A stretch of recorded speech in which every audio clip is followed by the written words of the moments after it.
They laughed the moment the widow stepped through the swinging doors, 3 hungry children clinging to her skirts and dust clinging to her like a second skin. But the laughter died the instant a chair scraped back and a quiet cowboy stood, eyes like iron, and said the words that would change everything. "They're mine." No one in Black Hollow forgot that moment, though none of them yet understood it. Not even Eliza Carter herself, who stood trembling in the doorway of the town's saloon-turned-council hall, with her chin lifted just enough to keep from breaking in front of strangers who had already decided her worth before she'd spoken a single word. The long road from Abilene had carved exhaustion into her bones, and grief into every line of her face. But it had not taken her dignity, though the same could not be said for the battered wagon outside or the threadbare coats wrapped around her children. The eldest boy trying his best to look like a man at barely 12, the middle girl clutching a cracked porcelain doll, and the youngest, a silent little thing with wide eyes, watching the room as though it might swallow them whole, and perhaps it would have, if not for the way the men inside chose to greet her arrival, with grins and nudges and low remarks that slithered across the floor like snakes, one of them tipping his hat back and saying loud enough for all to hear, "Looks like the desert spat out another stray," which earned a round of chuckles that grew sharper when Eliza took a step forward anyway, refusing to retreat, refusing to let her children see her shrink, her voice steady despite the dryness in her throat as she said she was looking for work, any honest work, that she could cook, sew, clean, teach if needed, that she only needed a chance. But the men didn't hear the word "so," much as the weakness they thought they carried, and another voice, fatter, louder, cut in from the corner. "Heard about you, widow," he said, rolling the word like it tasted sweet. "Your husband wasn't much of a man, from what I gather. Trouble follows his kind." And that was when Eliza felt the first crack in her composure, not for herself, but for the memory of the man who had died trying to do right, a man who had believed the West might give them something better, who had taken a job he shouldn't have, trusted men he shouldn't have, and paid for it with his life in a way no one in this room seemed interested in remembering correctly. And she opened her mouth to defend him, to tell them they were wrong, that they didn't know him. But the laughter came again, louder this time, drowning her out. One man leaning forward to say, "You want work, there's always a room upstairs." And that earned a roar that made her children flinch, the youngest pressing her face into Eliza's side, as if she could disappear. And that was when Eliza realized the truth she had tried to outrun across miles of dust, that this town was no different, that the world had already decided what a woman alone with children must be worth, and for a moment, just a moment, she considered turning around, gathering what pride she had left and walking back into the heat with nowhere to go. But her feet didn't move, because hunger is a powerful jailer and hope, no matter how fragile, can still root a person in place. And so she stood there, enduring it, enduring them, until the laughter reached its peak, and then, just as suddenly, broke apart under the sharp, unmistakable sound of wood scraping against wood, a chair pushed back with deliberate force that cut through the noise like a gunshot, and every head turned, some annoyed, some curious, all drawn to the man who rose from a shadowed table near the back, a man most of them knew well enough not to cross lightly, though few could claim to truly know him. Cole Turner, a cowboy who kept to himself, worked hard, spoke little, and carried a reputation built not on stories but on the absence of them, because the kind of things he'd done weren't the sort people repeated unless they had a death wish, and he didn't rush, didn't raise his voice, didn't do anything dramatic at all as he stepped forward, boots echoing softly against the worn wooden floor, his gaze passing over the men like a quiet storm gathering strength, until he stopped a few feet from Eliza, close enough for her to see the lines of a life lived hard, the scar along his jaw, the calm that didn't match the tension in the room, and for a heartbeat, no one spoke, as if the entire town held its breath, waiting for him to decide what came next. And when he did speak, it wasn't loud, but it didn't need to be, the words landing heavy and certain as he said, "They're mine." And confusion rippled instantly, followed by disbelief, someone letting out a short laugh that died halfway when Cole's eyes flicked toward him, the weight of that look enough to silence even the boldest among them, and the fat man in the corner tried to recover, scoffing as he said, "Since when, Turner?" But Cole didn't answer the question, didn't offer explanation or justification, because men like him didn't owe those things to anyone. Instead, he reached into his coat, pulled out a small stack of bills, and set them down on the table with a soft thud that somehow sounded louder than any shout. "For their trouble," he said, though it was unclear whether he meant the rooms or the widows. And then, after a pause that stretched just long enough to make every man in the room reconsider his next move, he added, "If anyone's got a problem with my family, they can take it up with me." And that was the moment everything shifted, because there are threats, and then there are promises, and everyone in Black Hollow knew the difference, knew that Cole Turner did not speak lightly, that he did not bluff, and that if a line had just been drawn, it would be defended. And so no one stepped forward, no one laughed again, no one dared test him, though resentment simmered beneath the silence, and Eliza stood there, caught in the center of it all, unsure whether she had just been saved or claimed, unsure whether to thank him or fear him, her children pressing closer as the room seemed to tilt around them, the world changing shape in a single sentence she did not yet understand. And when Cole finally turned to her, his voice softer now, but no less certain as he said, "Come on." It wasn't a request, but it wasn't a command either, and for reasons she couldn't explain, Eliza found herself nodding, gathering her children and stepping forward into whatever future those 3 words had just created, while behind them, the men of Black Hollow watched in silence, the laughter gone, replaced by something colder, something that promised this wasn't over, not by a long shot.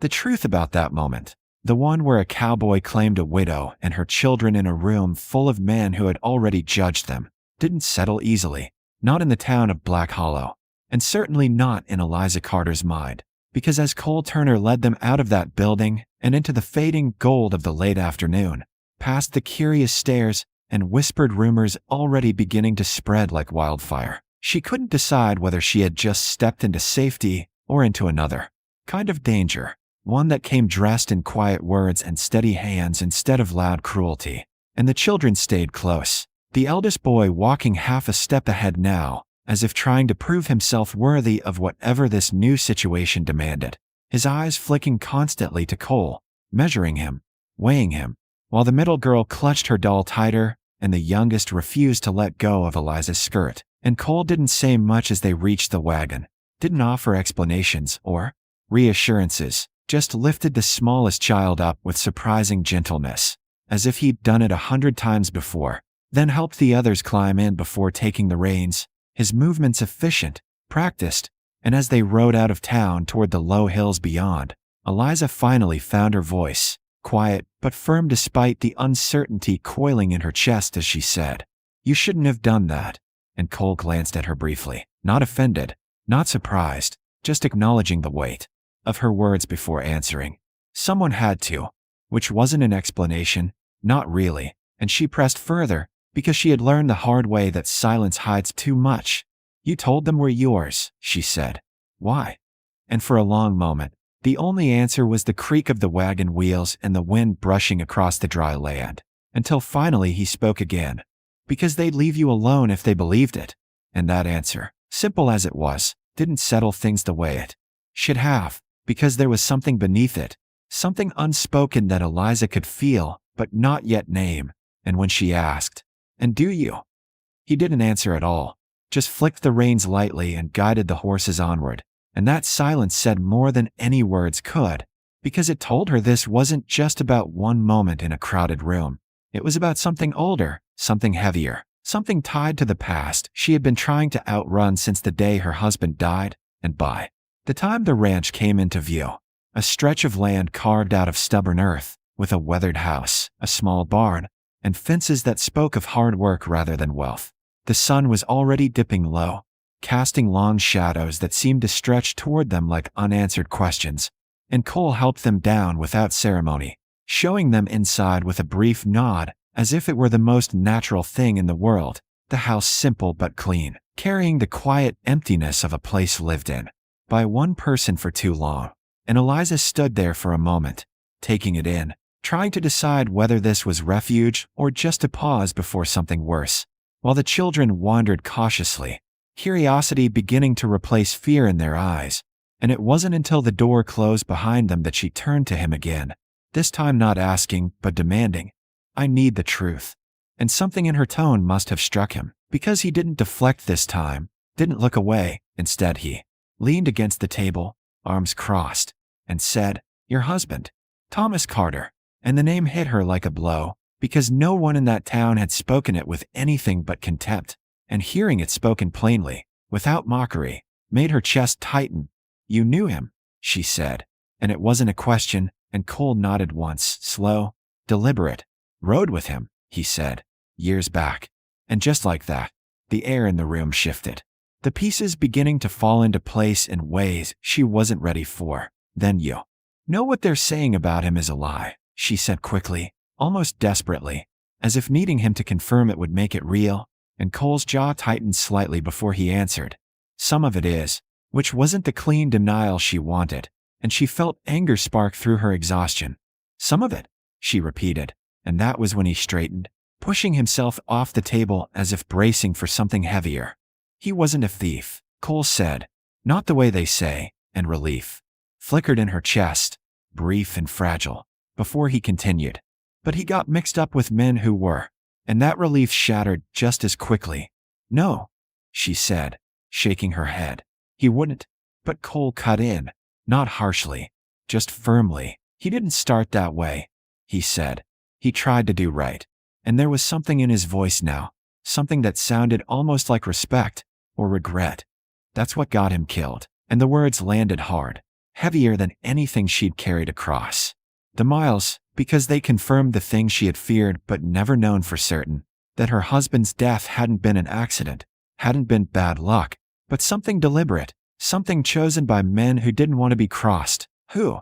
she whispered, though part of her already knew the answer wouldn't come easy, and Cole's eyes flicked toward the window, toward the distant outline of the town. "Men who still think they run that place," he said. "Men who didn't like that your husband refused to go along with what they were doing." And now the silence between them wasn't empty anymore. It was charged, filled with the weight of truths that couldn't be taken back, and Eliza felt something shift inside her, grief hardening into something sharper, something that looked a lot like anger. "And you?" she asked quietly. "Where were you in all of that?" And for the first time, Cole didn't answer right away, his gaze dropping briefly before he said, "I left before it ended," which wasn't quite an answer either, but it was enough to tell her that whatever role he'd played, it wasn't one he was proud of, and she could see it in the way he carried himself, in the distance he kept, as if he were still trying to outrun something that refused to stay buried. And before she could press further, a sudden noise from outside cut through the tension, a sharp crack, like wood snapping under pressure, and Cole's head snapped up instantly, all hesitation gone, replaced by something alert and dangerous. "Stay inside," he said, already moving toward the door, but Eliza was faster than he expected, stepping in front of him just enough to force him to meet her eyes. "What is it?" she demanded, and he hesitated for half a second before answering. "A message," and there was something in the way he said it that made her stomach drop, because messages like that didn't come from friends, and sure enough, when he stepped outside and she followed despite his warning, they found one of the fence posts splintered clean through, a crude mark carved into the wood. A symbol she didn't recognize, but Cole clearly did, because his expression hardened in a way that turned the quiet cowboy into something far more dangerous, something that belonged to a past he hadn't escaped after all. And when she asked, "What does it mean?" he didn't look at her, just stared out toward the darkening horizon and said, "It means they know you're here." And that was when Eliza realized the truth she hadn't wanted to face, that whatever protection Cole Turner had offered in that room full of laughter hadn't ended the danger. It had only drawn it closer, and somewhere out there, the men who had killed her husband were watching, waiting, and now they had a new reason to come knocking. By the time the sun rose over Black Hollow the next morning, the lie that had been spoken in a crowded room, the quiet, dangerous claim that a widow and her 3 children belonged to a man who owed them nothing, had already grown into something heavier than either Eliza Carter or Cole Turner could ignore, because the warning carved into that broken fence post had stripped away any illusion of safety and left only a single truth standing between them and whatever was coming next. Running would only delay it. And so Cole made his choice before the dust had even settled from the night before. Saddling his horse with the same calm precision he brought to everything. While Eliza watched from the porch with her children gathered close, the early light catching the worry in her eyes, but not dimming the resolve that had begun to take root there. And when he told her he was going into town, that it was time to end things instead of waiting for them to come knocking again, she didn't argue, the way she might have a day ago, didn't tell him to leave it alone, or that she could take her chances elsewhere. Because somewhere between the laughter in that room and the mark carved into his land, something inside her had shifted from survival to defiance, and she said only, "Then we're not hiding anymore." And he studied her for a moment as if weighing that statement, as if measuring whether she understood what it meant, before giving a single nod and saying, "No, we're not." And so they rode together, not as strangers bound by circumstance, but as something not yet named, her children tucked safely into the wagon behind them, the eldest boy watching the horizon with a seriousness that no child should carry.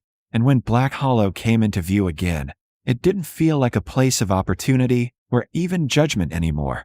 It felt like a battlefield waiting for its first shot, and the same building where it had all begun, the saloon with its worn doors and crooked sign, stood ahead, like a memory that refused to fade. And this time, when they stepped inside, there was no laughter, only a tense, watchful silence as every man in the room recognized the shift in the air, recognized that this was no longer about a desperate widow asking for work, but about something far more dangerous walking through their doors with purpose. And Cole didn't waste time, didn't wait for someone else to speak first. He moved to the center of the room and said, clear and steady, "We're done with the lies." And the words landed like a stone dropped into still water, rippling outward as eyes turned toward the man who had laughed the loudest the day before. The same man who now looked less certain of themselves, less eager to speak, until one of them, the fat rancher from the corner, pushed himself up with a forced grin and said, "You've got nerve, Turner, walking in here like you own the place." And Cole met his gaze without flinching. "No," he said, "but I know who thinks they do." And then, one by one, he began naming them, not loudly, not angrily, just stating facts the way a man might recite a list he had memorized long ago and never forgotten. Names tied to stolen cattle, to threats made in the dark, to a man named Thomas Carter who had refused to be part of it and paid the price. And with each word, the room grew tighter, heavier, until the truth itself seemed to press down on everyone inside it. And Eliza stood just behind him, her children close, her heart pounding but her spine straight, because this was the moment she had unknowingly walked toward from the very beginning. The moment where the past would either bury her or finally be dragged into the light. And for a heartbeat, it almost seemed like the room might bend, might break under the weight of it, until the rancher's smile vanished entirely and his hand drifted toward his gun, slow enough to be deliberate, fast enough to be dangerous. And in that instant, time seemed to fracture, every eye locking onto that movement, every breath held, because everyone in Black Hollow knew what came next. And when the man's fingers brushed the grip, he made his choice, and it was the last one he'd make without consequence, because Cole was already moving, already drawing with a speed that came from years of surviving moments exactly like this. The shot cracking through the room before the rancher could clear leather, the bullet striking his shoulder and sending him crashing backward into the table. The force of it scattering cards and whiskey alike, and chaos threatened to follow. But Cole didn't fire again, didn't need to, because the message had been delivered as clearly as any words could have. And the other men, those who had laughed, who had whispered, who had believed themselves untouchable, hesitated just long enough to realize the balance of power had shifted, that the quiet cowboy they had tolerated from a distance was no longer standing apart from them, but directly against them, and that the cost of pushing further would be paid in blood. And so no one else reached for a weapon, no one else dared test him. And in the silence that followed, broken only by the wounded man's groan, Cole lowered his gun and said, "It ends here."